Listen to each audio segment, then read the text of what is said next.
Mga kapuso, mag-ingat at suring mabuti ang tatanggaping kasambahay.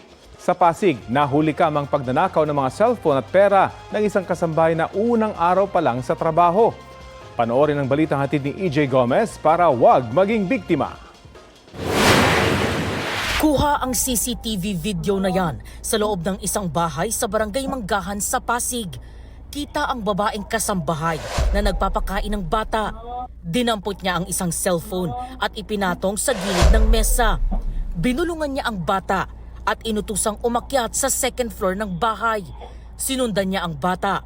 Magkalipas ang ilang segundo, bumaba ang kasambahay.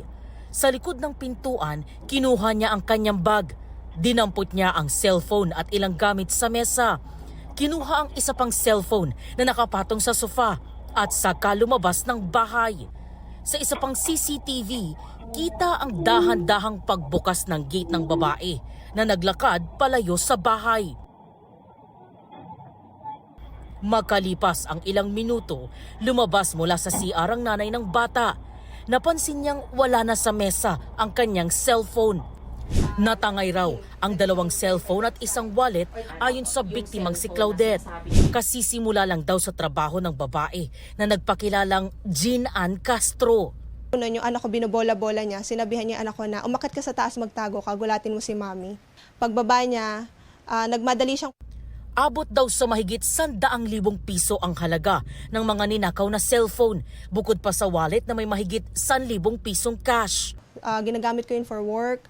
Nandun po lahat ng mga photos namin, emails, lahat po ng online banks. And yung wallet ko po, nandun po lahat ng ATM ko, lahat ng IDs ko.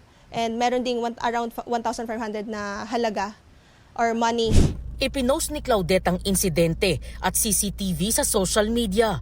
Doon lumabas ang iba pang nabiktima umano ng kasambahay na gumamit daw ng ibang pangalan. Pinapasukan niya yung mga onting tao. Normally mga tinatanong niya, village po ba kayo? Ilan po kayo sa bahay? May bata po ba?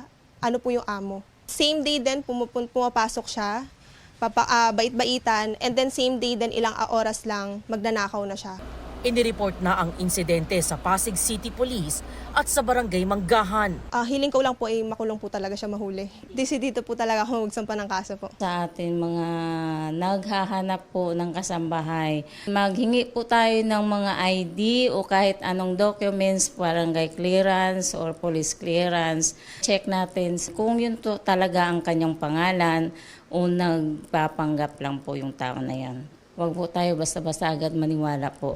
Patuloy ang pagtunton ng pulisya sa sospek. EJ Gomez, nagbabalita para sa GMA News.